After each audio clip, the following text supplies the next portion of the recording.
बिस्मिल्लाहिर्रहमानिर्रहीम। अस्सलाम वालेकुम व्यूवर, मैं हूं शहबाज और आप देख रहे हैं मेरे यूट्यूब चैनल। इसके अलावा अगर आप बात कर रहे हैं, आज जो हम जिस टॉपिक पर बात करेंगे वो है जी एरिनक 4 टैबलेट। एरिनक 4 टैबलेट पर हम बात करेंगे। ये इस्तेमाल की जाती है ज़ुकाम के लिए। अगर आपका ज़ुकाम बह रहा है, नहीं रुक रहा, आपने बहुत सी मेडिसिन इस्तेमाल की है तो आप ये इस्तेमाल करें, लेकिन इसका जो तरीका इस्तेमाल है उस पर भी बात करेंगे। लेकिन इससे पहले मैं आपको बताता चलो, अगर आप हमारे यूट्यूब चैनल पर नहीं हैं तो आपसे रिक्वेस्ट है कि हमारे चैनल को सब्सक्राइब करें और साथ में बेल आइकन को प्रेस लाजमी करें। जी हाँ व्यूवर, अगर आपको कोई भी बात समझ नहीं आती तो आपने हमें कमेंट लाजमी करना है।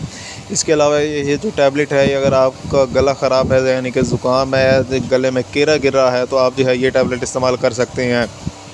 एरिनक 4 टैबलेट जो है ये आपको हर मेडिकल स्टोर से आसानी से मिल जाएगी और इसकी जो कीमत है वो सिर्फ और सिर्फ थोड़ी सी है, 9 से 10 रुपये पर टैबलेट इसकी कीमत है, इसकी जो प्राइस है। जी हाँ व्यूवर, इसके जो डोज़ है वो है जी एक टैबलेट सुबह और एक शाम को आपने इस्तेमाल करनी है। शॉर्ट सी वीडियो बनाने का मकसद ये है कि आपको जो है जल्द से जल्द इन्फॉर्मेशन दी जाए। हमारे चैनल पर जो है आपको शॉर्ट वीडियो में ही और बहुत ज़्यादा इन्फॉर्मेशन दी जाएगी। जी हाँ व्यूवर, इसलिए जो आपने जल्दी से हमारे चैनल को सब्सक्राइब करें और साथ में बेल आइकन को प्रेस लाजमी करें ताकि हमारी हर नई आने वाली वीडियो सबसे पहले आप तक पहुँच सके। मिलते हैं अगले वीडियो में, अब तक के लिए हम इजाज़त दें। अपना और अपनी सेहत का ख्याल रखें। अल्लाह हाफिज़।